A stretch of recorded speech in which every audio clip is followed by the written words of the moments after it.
Well, good morning. This is Glenn Greenidge and Tom Pope, and today's topic is businesses supporting the local residents and the local community.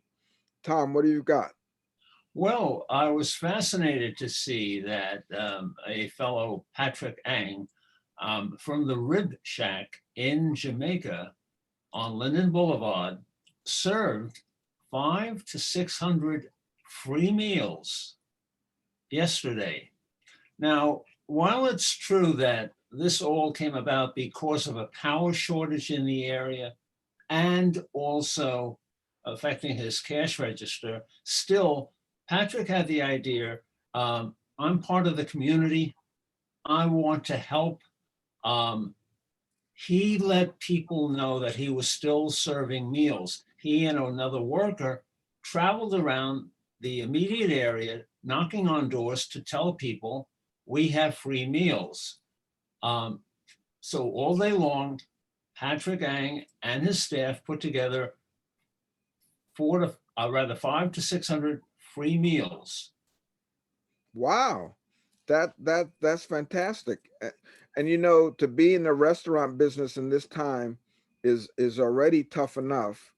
Although they're a takeout restaurant, so they have always been a takeout restaurant, so that's helped.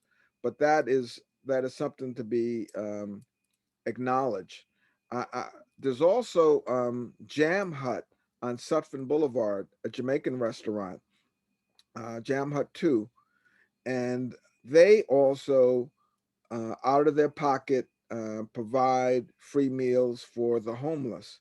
They actually go to the parks, Kings Park and some of the other parks, and through one of the religious organizations, they work together and they actually give out free meals um, on Saturday morning to the homeless. So, in this pandemic, there are lots and lots of people who are stepping up and actually are providing services to the community above and beyond. In fact, we even did something like that on Sutphin Boulevard, where Robin Eshkapur donated meat for 900 meals Christmas Eve. So we gave out 900 meals there, Sutphin Boulevard Business Improvement District. So it's happening all around. Um, it'd be nice to have this trend continue. What are your thoughts about that? Um, this could even be expanded to other retailers. Um, we're tied very much to the dollar because of everyone being affected. So Peter Ang needs to make a certain income because of, let's say, rent is a major item. He wants to pay his staff. Uh, we have supplies. He needs money to buy the supplies of the, uh, he has a lot of ribs. Now, the middleman can't allow a donation without the fear of staying in business. Well, why can't we apply some type of formula to help everyone along that entire chain? The food broker, needs money. Well, he has to buy supplies from, let's say, a cattle ranch. Um, if we could provide some other form of identification of needs, maybe we could bypass the idea of money. Well, you've oftentimes talked about bartering and the bartering system, and this would be a great opportunity because people are strapped for cash. They don't necessarily have the money, but they do have skills and they do have something that is tradable. So I think that would be the perfect opportunity for us to go on a less monetary type system, given that there's so many people out of work. that there are opportunities for people to still, um, do their craft. Well, I'm also thinking, what do we mean by money? We have a piece of paper that everyone accepts is $1. It's not a certain weight of gold.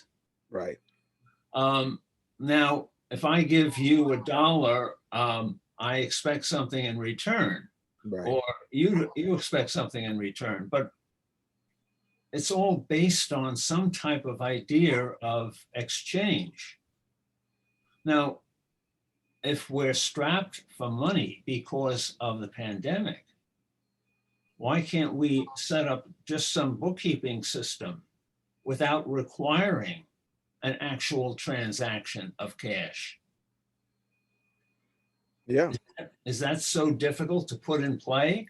Is anyone really going to suffer by a loss of money if um, the the person who provides the cattle will always have that same ability of putting in place this like a journal. I let someone have 500 steer. The middleman then has that to give to the local restaurant. Peter Ang has the same ability with some type of exchange to give to his whoever who works with him, and they can then give that to their landlord to pay for the rent. Right. It's a bypassing of the need of the dollar so that we can all live together with this threat of the pandemic. Well, one of the things that comes to mind is that just the ability to reach out and to help one another. I think that that is going to be the continued theme for this conversation. That's going to be the continued theme for us to get through this pandemic. We've got people reaching out to older folks who are not necessarily computer savvy to get them on the rolls to get vaccinated. Some people are actually um, picking up and dropping off seniors to some of these sites. I think that it's going to be important for us to begin to look and to think outside of the box, especially as business people. Um, Things aren't going to be the same, and we've got to come up and adapt and come up with some new ways of thinking and new ways of doing business, new ways of negotiating and moving this economy forward. I mean, I think it's going to be um, very interesting transition that we're in at this point in time. You mentioned people who are elderly who might not have a computer. Maybe a business in the area that uses computers a lot can think about the idea that we're computer savvy. Can we go out and give information to someone who doesn't have a computer? The computer is being used right now to give people information about vaccine sites. Right. Maybe this small business that relies on computers can form a team of people to inform those who don't have computers in the immediate community. Yeah, so I'm seeing the emergence of quite a few different opportunities for people to reach out, to work together, to and certainly to begin to think outside of the box. I think that that's one of the things that, um, yeah, and quite frankly, we're creative people. We are very creative. New Yorkers are very, very creative. Not to say that the rest of the country is not, but we as Americans are very creative, and I think we're facing an opportunity in front of us to be creative and to really emerge. Any final thoughts? Um, I, I think just to continue to reach out and help one another. I think that's what's going to get us through this pandemic. Well, if you like what you've seen, get in touch with us on the Community and Social Change Facebook. Thank you.